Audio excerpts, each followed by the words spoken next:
오늘 또 예배에 나오신 모든 성도님들을 위해 우리 하나님의 크신 은혜와 평강과 능력이 함께하는 복된 시간 되시기를 바랍니다. 예수를 믿는 것은 무엇일까? 예수님을 어떻게 해야 잘 믿는 것일까? 예수님은 누구신가?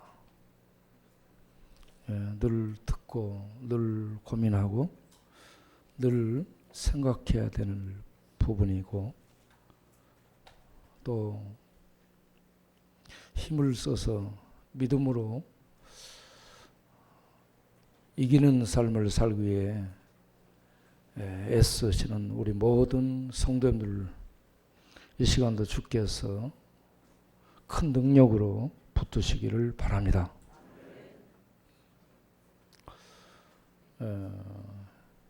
1세기 예수를 믿는 크리스천이고 하나님의 제자였던 이 사도 요한, 그분이 예수를 잘 못 믿었을까요?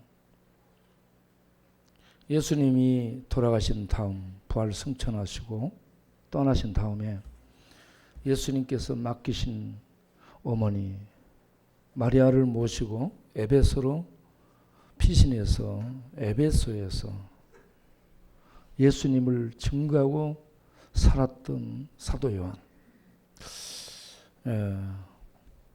그가 나이가 많이 든 그런 상황에서 이제 반모라는 섬에 유배를 당하고 거기에서 하나님의 계시를 받아서 기록한 것이 요한계시록인데, 우리들이 신앙생활 하면서 어렵고 힘들고 고난이 오고 문제가 잘 풀리지 않고 그러면 낙심하고 그러는데, 사도 요한 같은 1세기의 믿음의 선배들은 그런 것들에 연연하지 않고 어떻게 하는지 예수님을 증거하기 위해서, 예수님을 삶으로 살아내기 위해서 모든 악의 세력과 적대 세력과 싸워나가는 그러한 불굴의 믿음을 보여주셨습니다. 그리고 그렇게 살 수 있도록 주께서 늘 함께 해주셨고 붙들어 주셨고 역사해 주셨습니다. 오늘 우리도 하나님이 함께 해주실 줄로 믿습니다. 여러분 힘을 내시기를 바랍니다. 반모섬이 어딘가 잠깐 화면을 통해서 확인하고 넘어가겠습니다. 반모섬 좀 확대를 해보시고요. 에베소에서 남쪽으로 90km 정도 떨어져 있는 에게해에 있는 여러 섬들 중에 하나입니다.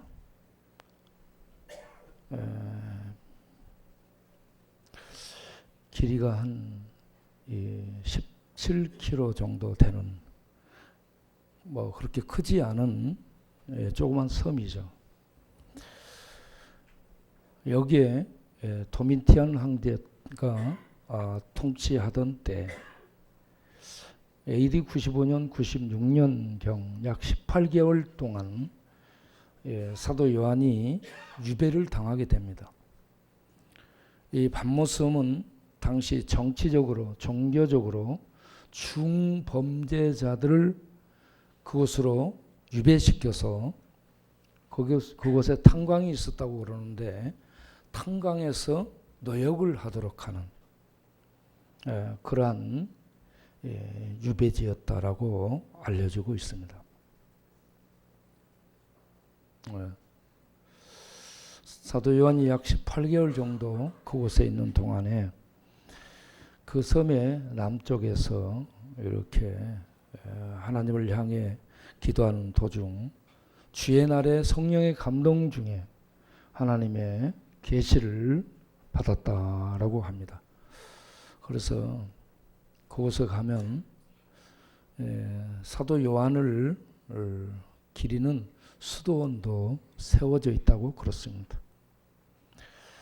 우리가 터키 쪽에 성지 순례를 간 적이 있는데 에베소를 거치면서 반모섬에 가봐야 되는데 물어봤더니 반모섬 가면 돈을 많이 내야 되고 또 그냥 이렇게 쉽게 갔다 올 수 없다고 얘기하고 그래서 다음 기회에 있다면 반모섬 한번 가봐야 되겠다 그러고 그냥 돌아오게 됐습니다.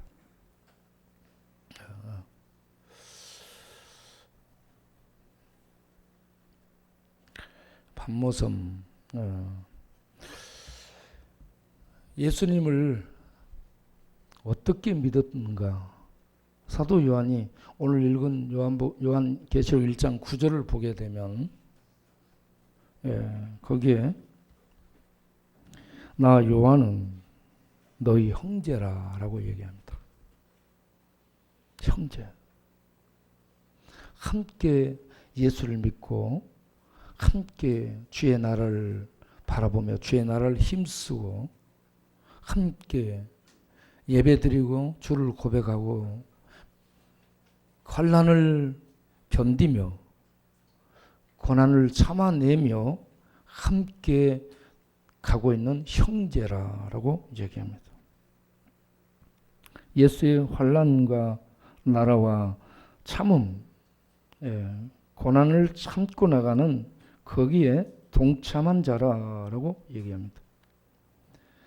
자기가 받은 환난을 예수의 환난이라고 얘기합니다. 예수님이 받았던 환난에 자기를 연합시켜서 예수 그리스도의 고난을 지금 몸으로 당하고 있는 믿음의 성도라는 것을 얘기하고 있습니다. 그러면서 그 다음에 보면 무엇 때문인가?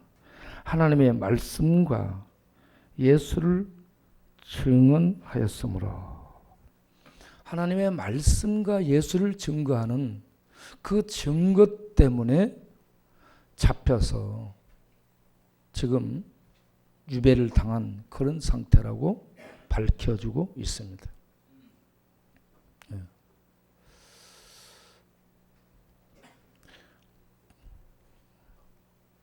로마 황제들, 로마 제국과 황제들, 그리고 기독교와는 참으로 함께 할 수 없는 그런 적 같은 그런 분위기였습니다. 적과 의동침?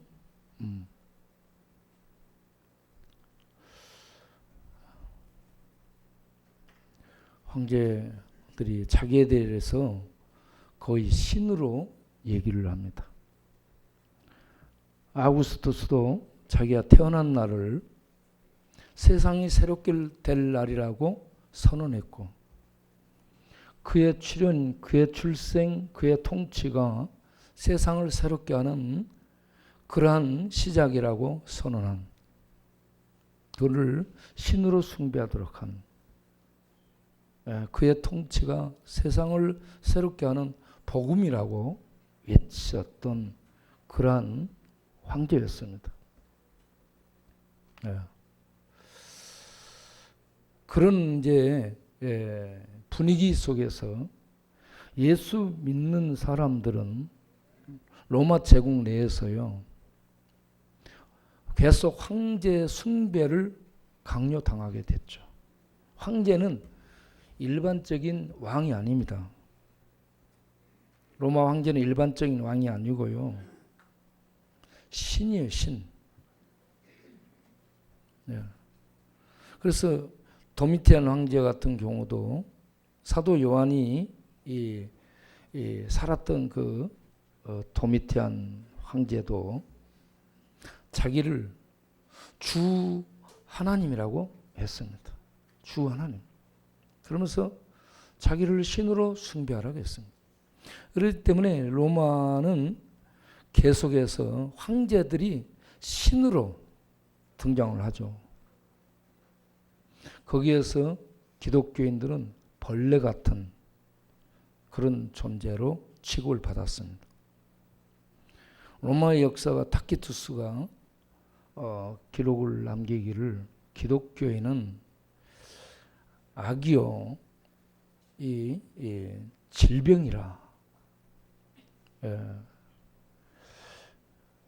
악과 어떤 질병 사회의 암적인 존재로 묘사를 하고 있습니다. 없어져야 될 존재가 기독교인입니다. 그런 분위기 속에서 로마 네로 황제가 지가 불 질러 놓고 그 불 지른 이 사람들을 기독교인으로 몰아서 그렇게 기독교인들을 잡아서 죽이게 될 때에 그 기독교인들에 대한 로마인들의 반감이 가득하기 때문에 그걸 이용해서 그렇게 한 것이죠. 그래서 기독교인들은 로마 황제 숭배를 강요당하는 그러한 정치적 압박 속에서 잡혀서 매질당하고 또 사형에 처해지고 화형에 처해지고 갇히게 되고 이 기독교인들은 인간이 아닌 인권이 전혀 없는 국가의 보호를 전혀 받을 수 없는 인간이 아닌 그런 존재였습니다. 그런데 여러분 예수 믿겠습니까? 그럴 때 예수 믿겠는가? 예수님 믿으면 축복이 와야 되고 예수님 믿으면 땅도 사놓고 땅값도 오르고 집 사놓으면 집도 오르고 그래야 되는데 예수 믿음과 동시에 잡혀서 가족 몰수당하고 재산 몰수당하고 가족과 헤어져서 감옥에 갇혀야 되고 가서 매질당해야 되고 어디에 하소연도 할 수 없고 그러다가 죽어간다. 이게 예수 믿는 것인가? 하나님 어디 계신가? 하나님이 함께 하시고 하나님 전능자요. 하나님 그 백성을 보호하신다 했는데 죽도록 매질당하도록 잡혀가 밟히도록 가만 내버려 두는데 이게 하나님인가? 하나님 어디 계신가? 이런 하나님 믿을 수 있는가? 그래도 믿겠는가? 이런 질문들을 하게 될 때에 그런 때에 예수를 믿는다라는 것은 제정신이 아닙니다.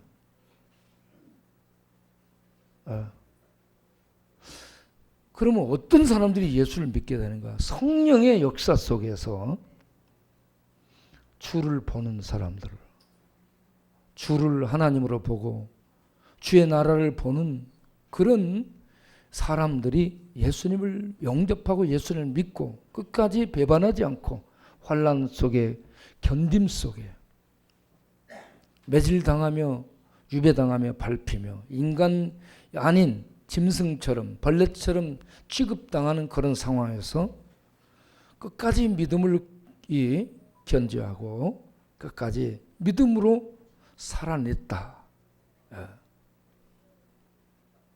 그래서 예수를 믿는 것은 성령의 역사로 그 하나님이 그 안에 들어와서 그를 주도하게 될 때에 예수를 믿고 그때부터 하늘의 생명을 살기 때문에 고난도 이겨내고 핍박도 억압도 박해도 이겨내고 재산 몰수당하고 세상 모든 사람에게 밟히고 아무것도 아닌 존재, 짐승과 벌레 같은 존재로 전락해서 사형에 당하고 화형에 처해지는 이런 짐승의 먹이밥이 되는 그런 상황이 돼도 주로 고백하고 갈 수 있는 그런 성도가 됐다라고 볼 수 있습니다. 이러한 때에 예수를 믿는 것 아니면 예수를 부인하고 그냥 세상 사람들처럼 삶을 영위하는 것, 타협과 배도, 그러면 얼마든지 살 수 있는데 끝까지 예수를 믿는 믿음을 이 고수하면서 죽는다. 이거 얼마나 어리석은 일인가?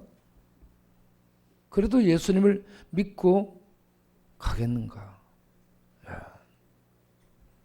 지금 우리는 편안한 세상에서 살고 있습니다. 인터넷으로 온 세계를 보고 있는 딴 세상을 살고 있고, 경제, 환경, 교육 최고 세상에서 살고 있고, 복지 만나 시대에 정책적으로 모든 것을 살펴서 어디 도울 일이 없나 하고 찾는 복지 만나 시대, 복지가 만나처럼 시행되고 있는 그런 시대에 살고 있습니다.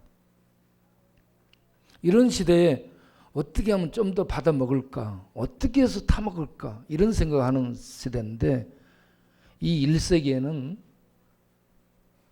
그런 인권과 그런 번영과 복지 이런 것들을 전혀 기대할 수 없는 상황에서 예수를 믿고 망하게 되는 그런 시대인데, 그때 예수를 믿었다 이거죠.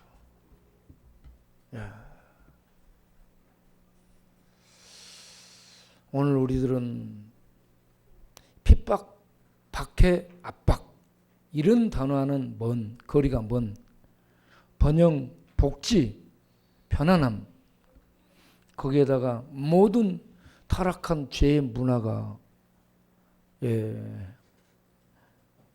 마을마다 도시마다 이 거리마다 넘쳐나고 있는 죄악의 문화가 모든 것을 지배하고 주도하고 있는 그런 시대에 예수를 믿는데, 어쩌면 예수를 믿는 믿음을 종교로 하나로 가지고 있고, 예수를 믿는 믿음이 생명과 직결되는 그런 믿음이 아닌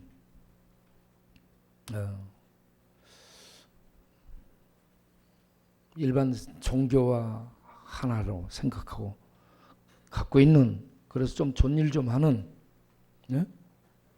그리고 그냥 11조금 내고 위로받는 그런 정도로 생각하고 사는 종교인이 되면 안 된다는 거예요.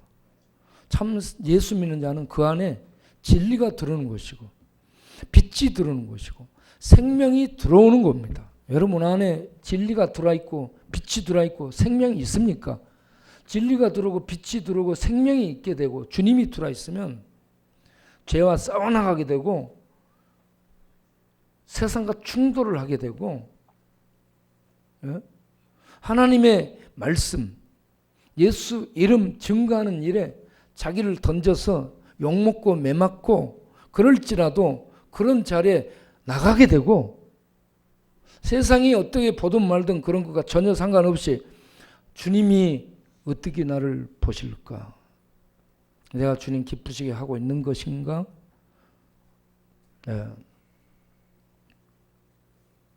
주님의 생명이 내 안에서 약동하는 신자. 이 사람이 진짜 신자입니다.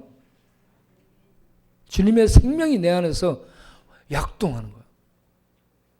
주님의 생명은 죄를 이기고 죽음을 이기고 마귀의 세력을 이기는 부활 생명, 절대 하나님의 생명이죠. 그 생명이 내 안에서 약동하고 꿈틀대고 있다면 이 세상에 어떤 세력과도 싸워나갈 수 있는 이런 믿음을 발휘하는 성도, 하늘에 속한 하나님의 백성으로 살아가게 될 줄로 믿습니다.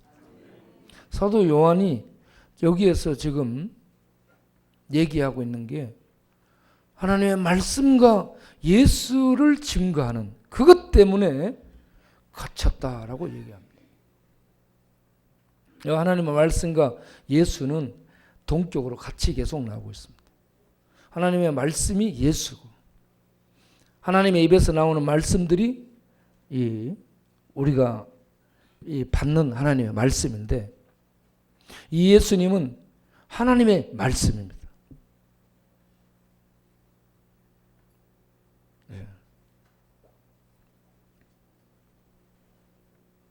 그래서 이 하나님의 말씀, 하나님의 말씀이신 예수님, 또 하나님의 말씀이신 예수님이 하나님과 더불어 하신 말씀들, 그 말씀들이 우리 안에 살아약동하고 역사하기 때문에 그 말씀 때문에 세상에서 어떤 대우를 받더라도 개의치 않고 갈 수 있는 담대한 믿음의 사람.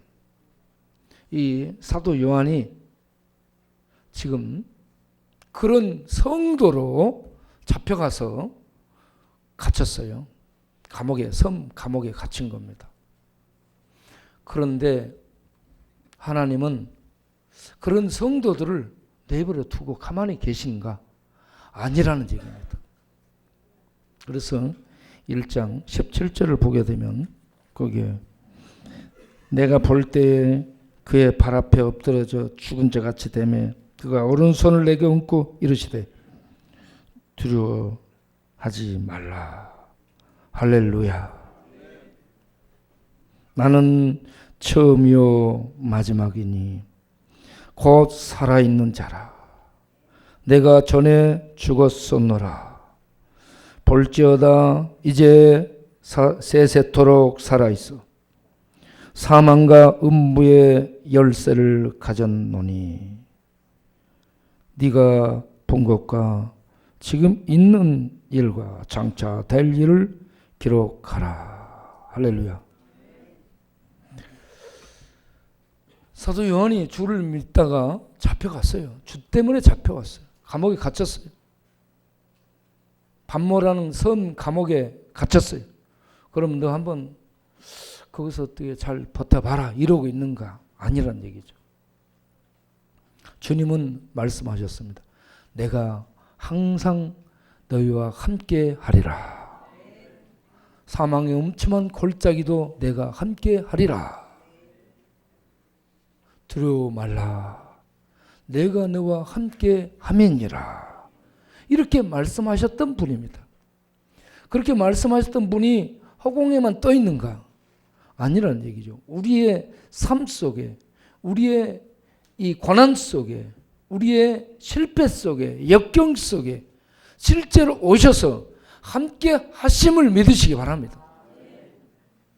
사도 요한이 거기에 잡혀갔는데 잡혀가서도 위배 당해서도 주의 날에 하나님께 예배를 드려 주님께 찬송을 드리고 기도를 해요. 자, 그때 주의 날에 하나님이 감동하시며 그에게 오신 겁니다. 그리고 그 빛나는 모습을 보여주시는 거예요. 12절부터 그 이하에 예수님의 빛나는 모습이 나오고 있습니다. 영광스러운 예수님의 모습이 나오고 있습니다. 그 모습을 본 사도 요한이 그 앞에 맥없이 거꾸러집니다. 하나님을 보면 그 앞에서 모두가 다 쓰러집니다. 그 영광과 그 위엄과 그 빛나는 그 은혜 앞에 감당하지를 못한 채 쓰러지게 됩니다. 사도 요한이 쓰러집니다. 예수님을 보고 만져보고 그 목소리를 듣고 같이 지냈던 사도 요한인데 그 영광스러운 주님이 나타나자 그 앞에 쓰러집니다. 그래서 주님이 안수하시고 이렇게 세우면서 두려워하지 말라. 할렐루야. 고난 속에 믿음으로 살면서 고난당하는 그런 모든 성도들의 환난과 고난과 역경 속에 주님이 함께 하시며 위로하시고 격려하시고 능력을 주시고 붙들어 주심을 믿으시기 바랍니다. 이 말씀 두려워하지 말라. 지금 밤모섬에 가서 지금 노인네가 돌 깨야 되고요. 채찍질 당해야 되고 인간 이하의 대우를 받아야 돼. 주님, 내가 주님 믿는 것 때문에 나 지금 사람이 아닙니다. 잘 먹지도 못합니다. 두들겨 맞아 상처가 많습니다.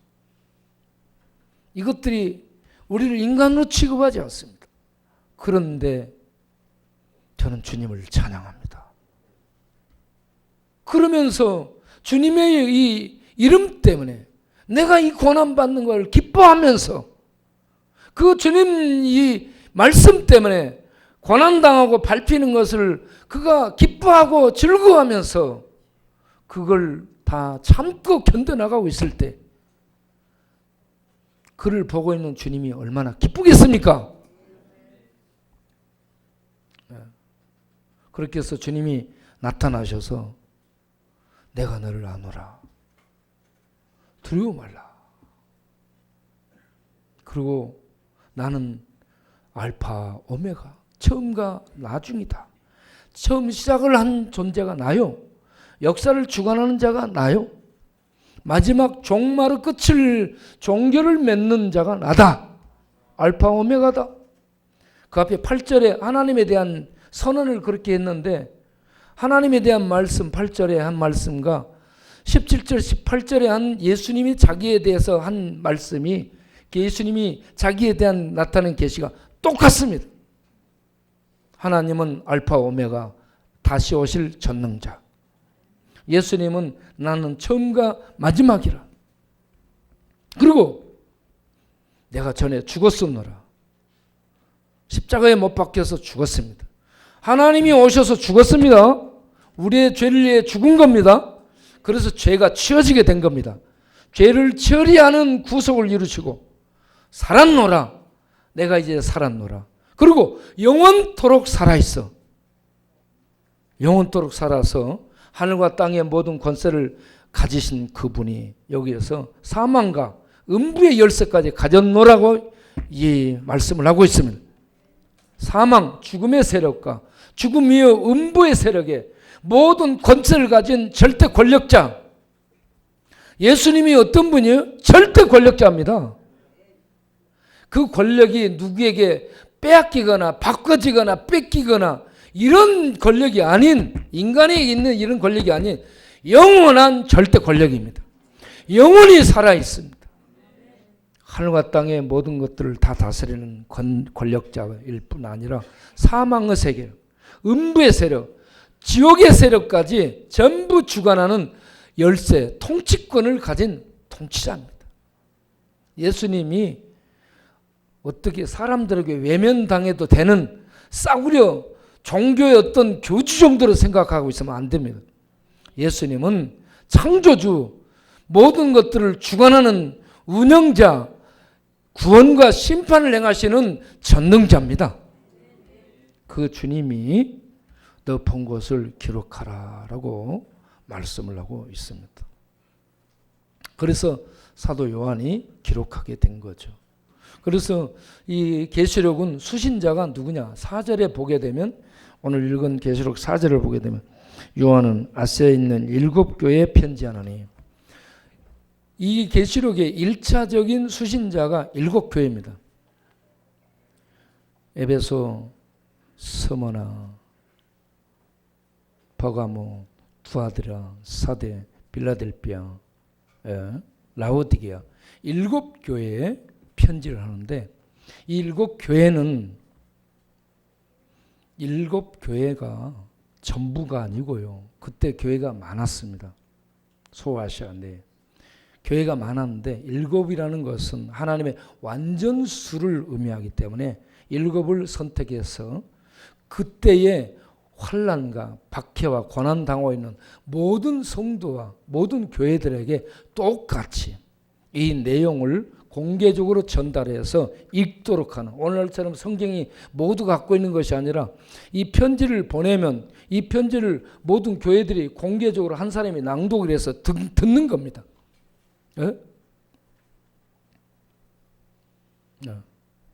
그렇게 해서 이 7교회에 편지를 보낸 것이 이 소아시아 지역에 있는 모든 로마 통치령 내에, 로마 제국 내에 이 황제 숭배와 우상 숭배에 강요당한 경제적 탁취와 종교적 압박을 받고 있는 모든 성도들에게 동일하게 주고 있는 그런 편지며 오늘날 우리 지금 이 시대를 살고 있는 예수 믿는 모든 성도들에게도 동일하게 주어지는 편지임을 아시길 바랍니다.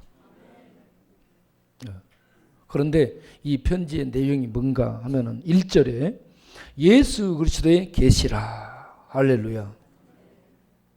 아포칼립시스라 하는 이게 여러분 얼마 전에 영화도 나왔죠. 아포칼립토.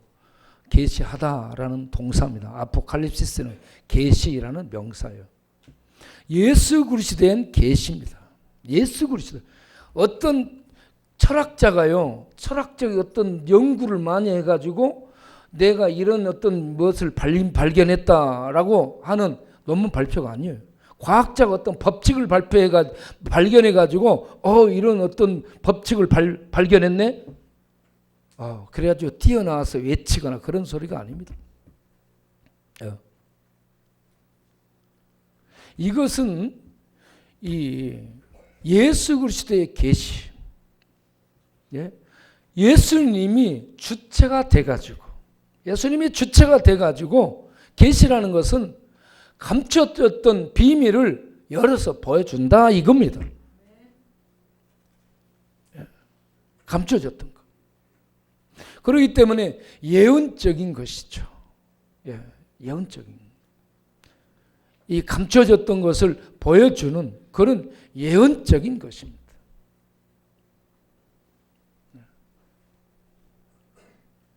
예수님이 주체가 돼가지고 장차 될 일들에 대해서 그 천사를 보내가지고 사도 요한에게 어떤 계시적인 내용들을 이제 보내게 되는데 이게 7교회를 대상으로 해서 장차 될 일들을 보내게 된다는 겁니다. 그러면 여기에서 계시의 주체가 되신 예수님 누구냐? 바로 1장 12절부터 쭉 나오는 예수님은 영광스러운 분입니다. 영광스러운 분. 몸을 돌이켜 나에게 말하는 음성을 알아보려고 돌이킬 때 7 금촛대를 보았는데 촛대 사이에 인자 같은 이가 발에 끌리는 옷을 입고 가슴에 금띠를 띠고 그 머리와 털의 얘기가 흰 양털 같고 눈 같으며 그의 눈은 불꽃 같고 그 발은 풀무불에 달려난 빛난 주석 같고 그 음성은 많은 물소리와 같으며 그 오른손에 7 뼈리 있고 그 입에서 좌우 위에 날선 검이 나오고 그 얼굴은 해가 힘있게 비치는 것 같더라. 할렐루야. 예수님이 얼마나 영광스러운 모습입니다. 7 금촛대, 7 교회를 의미합니다.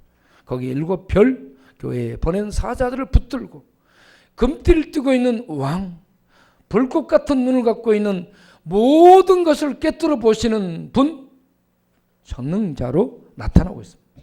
그의 많은 물소리 같은 위험찬 목소리,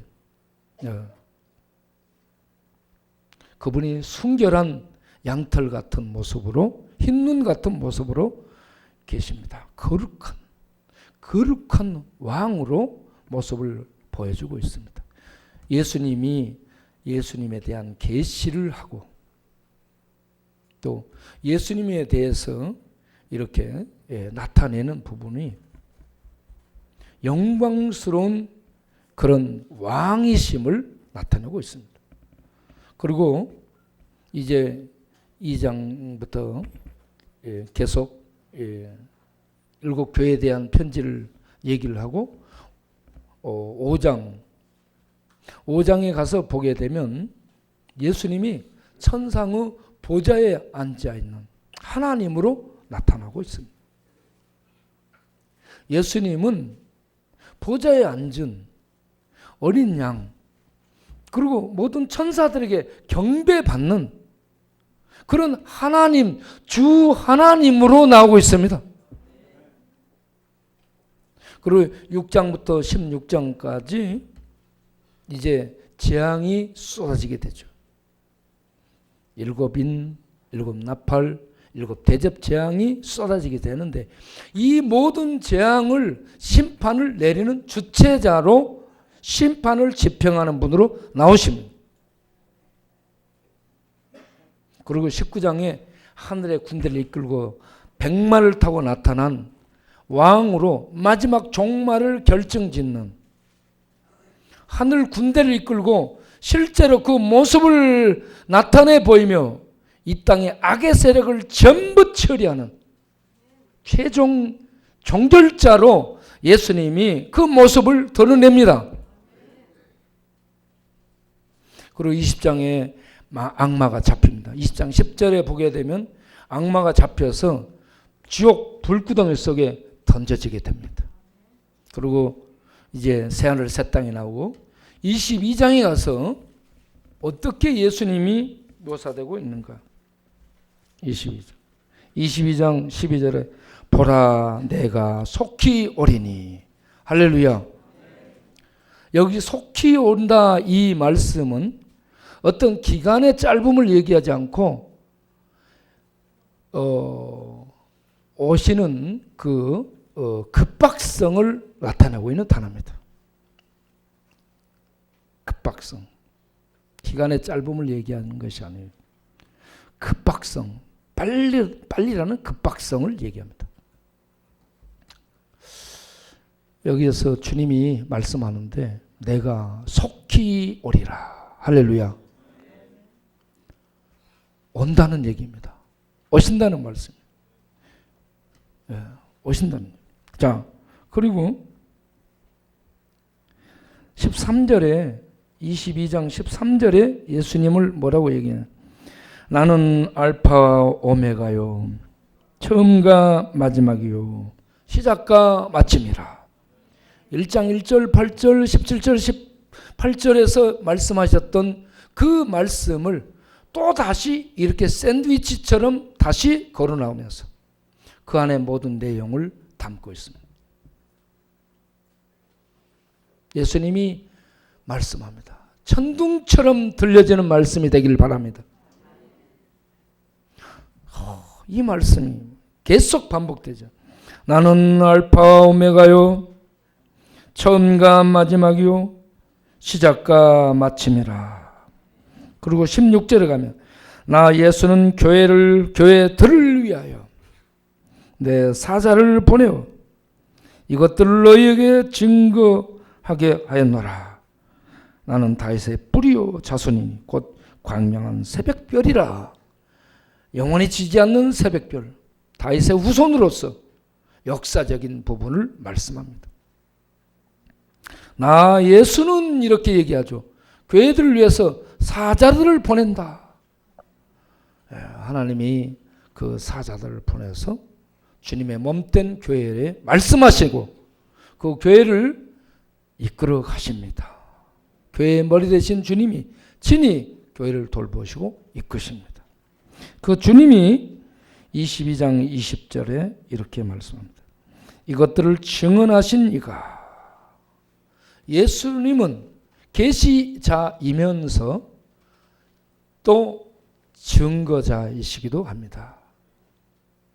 예, 계시자이고요. 역사 속에서 모든 것을 죽으시고 살아나시고 집행하셨던 모든 것에 대한 증인이시기로 하시고 그 증인으로서 증거를 하는 거예요. 그렇기 때문에 얼마나 내용이 정확하겠습니까? 예수님이 증거자예요. 증언자. 모든 걸 증언하는 겁니다. 계시자이신 하나님이시면서 역사 속에 실제 오셔서 행하신 모든 것을 증언하시면 그 앞에서 누가 피할 수가 있겠습니까? 두려워요. 그 불꽃 같은 눈으로 모든 걸 증언하십니다. 이런 이 CCTV가 아닙니다. 시시한 CCTV 정도가 아니에요. 카메라? 아무것도 아니에요. 불꽃 같은 눈입니다. 불꽃 같은 눈이 지금 보여요? 타오르는 주님의 불이 보입니까?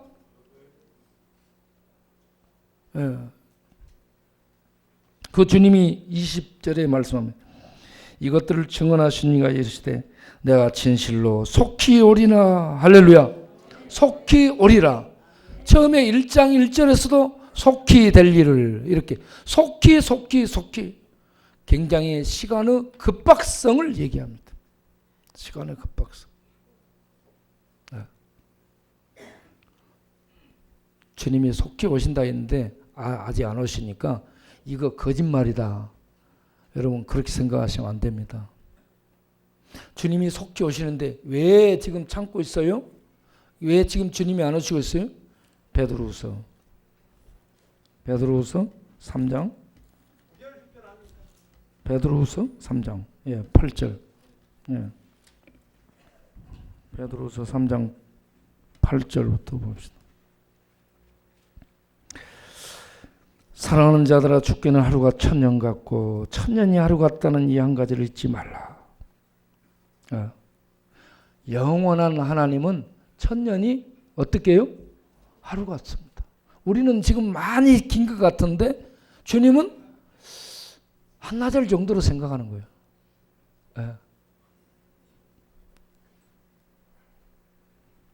그러면서 9절에 주의 약속, 다시 오신다는 약속은 어떤 우리들이 더디다고 생각하는 것 같이 더딘 것이 아니라 오직 주께서는 너희를 대하여 뭐라고? 오래 참으사 아무도 멸망하지 아니하고 다 회개하기에 이르기를 원하시느니라.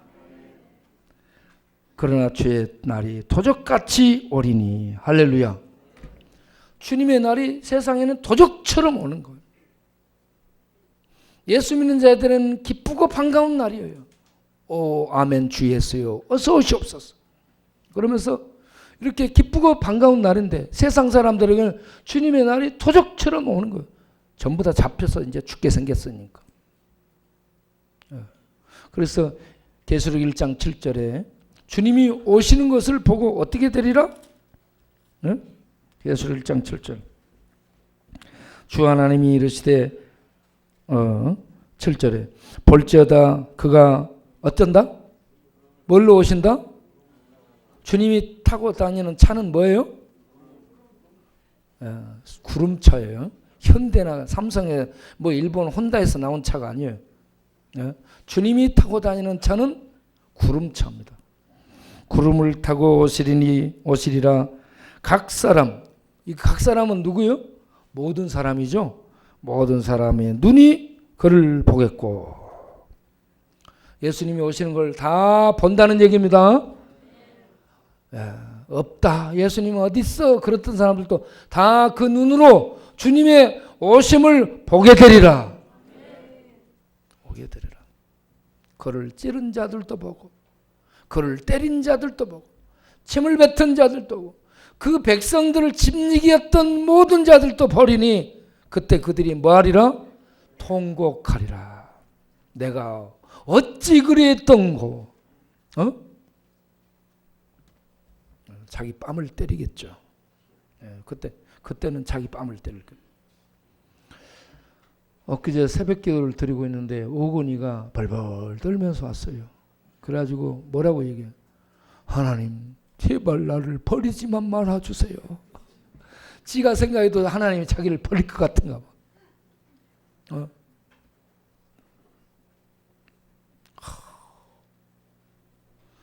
예수를 하나님으로 바로 알고 두려움으로 믿고 신앙생활을 하는 사람, 복된 사람인 줄로 믿습니다.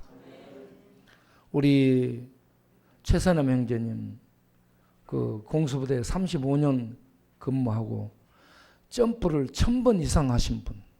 그래서 점프할 때 사람들이 뭐라고 하면서 뛰어내리더냐 물어보니까 전부 다 하나님 찾고 뛰어내린다.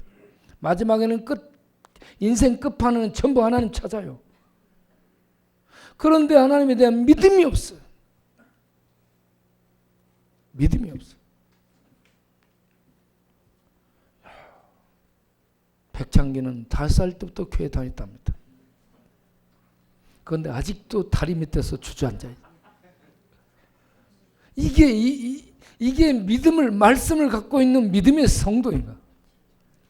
여러분, 예수 믿는 자는 전인적인 변화가 계속 나타나야 됩니다. 더딜지라도 변화가 계속 일어나야 됩니다. 계속.